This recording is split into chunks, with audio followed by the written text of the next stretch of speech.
The following is a sponsored program paid for by Yaba TV.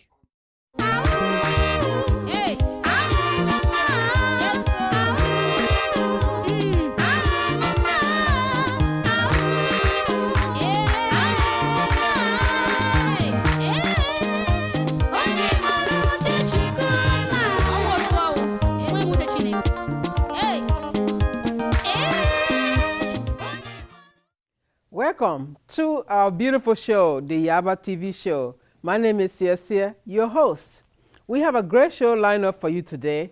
The topic is mental health in the Black community. And my expert guest, Dr. Tanya Gilbert, is going to give you all the insight about this topic and much more. Plus, we're going to compare and contrast what's happening in Africa when it comes to mental health. So you are in for a special treat today on our lovely show when it comes to mental health. Tell everybody you know about our beautiful show, the Yaba TV show. We'll be back in a moment.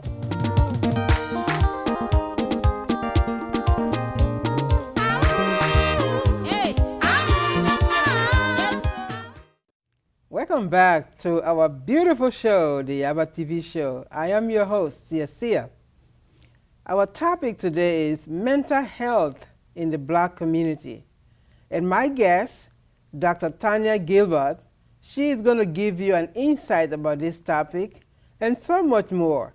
So if you know someone that is going through mental health crisis, or a neighbor, a friend, or somebody you know, this is definitely the show to tell them to watch, because we have a lot of information to share with you today. So at this moment, I'm going to introduce my one and only Dr. Tanya Gilbert. Welcome to the show. Thank you. Thank you for inviting me. It's an honor to be here. You're welcome. Yes, absolutely. So I always get the formalities out of the way when I have a guest, which is tell us a little bit about yourself. Well, I'm Dr. Tanya Gilbert, as you introduced me. I have a doctorate in clinical psychology, and I've been working as mental health expert for 33 years. Yes. Long time, three decades. 33 years, yes, ma'am. And I've worked in And what's your secret? You don't look a day over 40 years. Okay, well, I got almost a couple of decades over that, okay? Wow, this is Black Don't Crack. It's true. It doesn't crack, you know. Wow. Especially if you attend to your mental and emotional wellness. And I find in our community that's lacking a lot. It's lacking a lot. So if we could take care of our mental health and put our genetics together, I guess we all look like we're about 20 when we're 100, huh? So. Well, let's talk about mental health. I know it's a big thing here and in Africa, but let's talk about here first of all.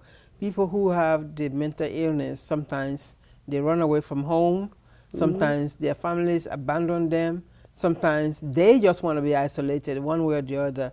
Is there a reason why such a thing happens when there is so much help out there for them? Well, see, that what happens, there is help, and there is help available.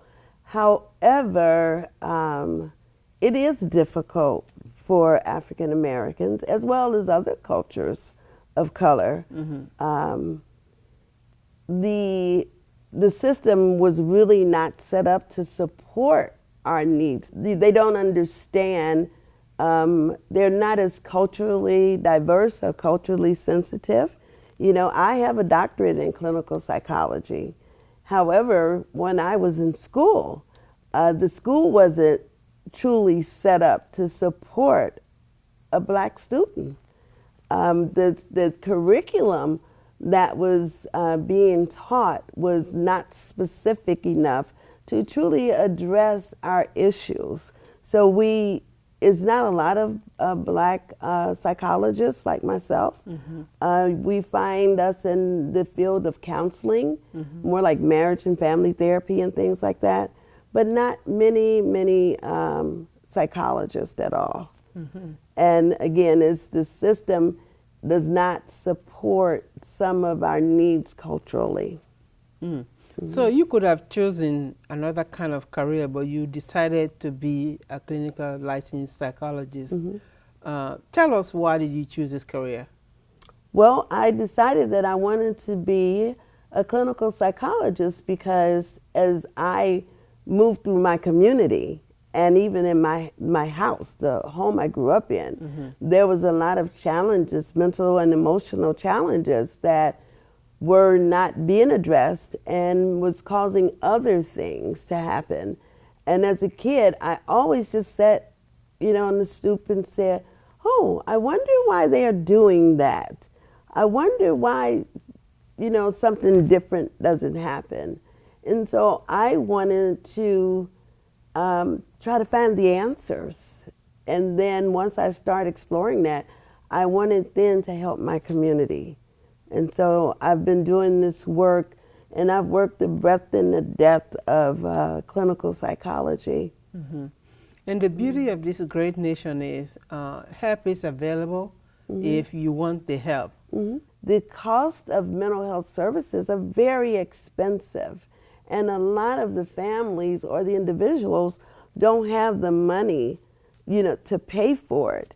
Also, just based on history of the country and how blacks have evolved in the country with the mistrust of the system, there were a lot of misunderstanding. I find throughout my career, a lot of African Americans have been misdiagnosed or underdiagnosed or overdiagnosed.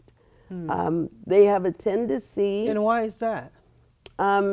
Because there's not enough information about cultural relevance.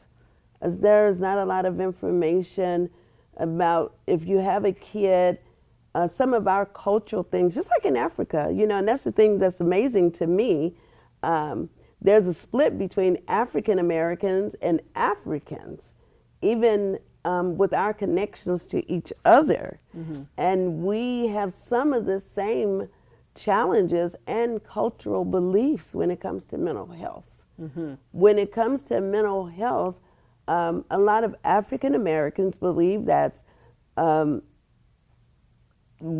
that's something for white people, that they're brainwashing you. Hold your thoughts on that. We're going to talk on that and compare it to Africans, some Africans in the culture back home, how they equate mental health to witchcraft. Right. So we're going to talk on that, but we need to take a quick break. When we come back, we will elaborate on that. Don't go away.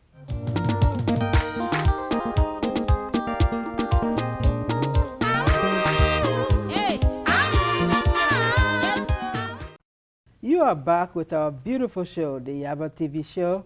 I am your host, Sia. I hope you're enjoying our show, the dialogue. We can talk on this on several series. What we're about to talk on now, which is some Africans in the culture back home in Africa, they equate mental health as someone with witchcraft or a devil or somebody evil. Have you ever heard that? Absolutely. Okay. In my practice here in America, I deal with people from all over, and I have clients that are African, and they're from various different places in Africa. And because I am culturally aware of some of the beliefs and the, it's witchcraft, it's you did something, someone put a voodoo, a spell on you, or, God is, angry with you. Yes, God is angry and paying you back, I have folks that come to me that it's like, you're my last hope. They've been already to the church. They've been to a community healer, someone that if they were in Africa would be like the herbalist. Yes, the herbalist, and they have taken a lot of herbs and different things to try to make themselves well. So I'm like the last stop before they go into the mental health hospital. And but it's always amazing to me because I'm very familiar with it, because African Americans come through my door with the same stuff. Well, let me tell you my personal experience when I was in Africa before I came to the United States. As a little girl, I watched when a mentally ill person comes in the compound, in the yard of any person, they would literally take rocks, little stones and sticks and beat that person up. If care is not taken, they could beat the person up to death. They said because the person has witchcraft, that's why they're mentally ill. I remember seeing that, and tears will run down my eyes. I'm like, why are you torturing this poor man? He's just sick. But that's their belief. That's been the belief of so many African cultural folks back home. And I'm hoping one day this is going to change. In the villages still, those things still exist. In the cities, things are changing because, of course, they've been westernized. People are traveling back to Africa, and Africans are traveling outside Africa. So it's changing. So nowadays. So, but what's been your opinion with the Africans that you've worked with? Are they open up to you, or are they reserved, or what? Well, yes, for me. And then again, like I said earlier, you have to be really culturally aware. Cultural sensitivity plays a role. Yes, so much. And it's more than sensitive, because sensitivity, people interpret cultural sensitivity differently. You know, they think because they know a little bit or they heard so they understand that this occur, you have to have some type of knowledge. You know, a lot of Africans, a person, especially like, I'll use schizophrenia. They think when someone's schizophrenia, they hear voices and see things. I've had folks that come in and think that a spell was on them, witchcraft, you know, or voodoo. And I've also have had folks come in and think that that person was gifted, you know, that the gods talk to them and send a message, you know, to somebody through them. And then if they don't get it right, then the same thing you were talking about, they can get hurt, because now it's like, oh, you were the one, like the savior or just some special person for them to worship, you know, and it's schizophrenia. It's a chemical imbalance in the brain. But, you know, a lot of Africans also come to me, and when I say a lot from my population, they'll say that it's something in the food, it's something in the water, you know, overindulgence, you know, too much of the good life, you know, is taken over, and that they're being punished, you know, for, you know, acting that way, or, you know, not treating the elders, you know, respectful or good. And so that reason, also there is a problem that the spirit comes down and, you know, like punish you, you know, for it. And I've had folks to even ask me to help them do like ritual kind of things, because I also have a doctorate in divinity and I'm very spiritual. And so I've had some of my African community, as well as some African Americans, to ask me to pray with them. Do I believe that this is real, or is this something from God? Is it a sign from God? You know, and things like that. But I have to tell you, there are so many similarities in the belief system about mental illness in the African community in Africa, in the villages, as well as African Americans. I work as a psychologist, which I retired now. However, now I work as a transformational life coach, and it's still the same thing, mental, emotional health. You guide a person. There are so many levels in mental health. You have marriage and family therapists, you have spiritual counselors. I'm just saying there is a whole spectrum. For the sake of time, look at the camera and tell our audience how they can reach you. Well, you can find me on all social media platforms as Dr. Tanya Gilbert. You can go to my website at drtanyagilbert.com. You can also call me at Dr. Tanya, 844 Dr. Tanya. and just Google my name and I'll come up. All right. Thank you so much. You've shared a lot of information with us today. And I'm hoping that we're going to have subsequent shows because there's much more to talk about when it comes to mental health, not just here in the United States, but mental health in Africa. And then we can connect with someone from Africa that can sit with us and give us their full knowledge about what they know about mental health in Africa. Again, thank you so much, and I wish you continuous success in your business.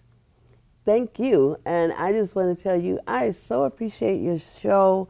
I so appreciate what you do with bridging that gap between African Americans and Africans.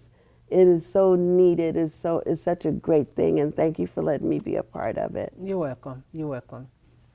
We need to take a quick break to bring you some fantastic music videos. That's one of the things some people watch this show for. They love the dialogue, they love the beautiful costume and everything. They call my clothing costume. That's okay. But whatever makes you to watch a TV show with us, we are coming to you from the Southern California, connecting with Africans, African Americans, and of course bringing you the best entertainment. So enjoy this moment, and we will see you in just a few seconds.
The proceeding was a sponsored program paid for by Yaba TV.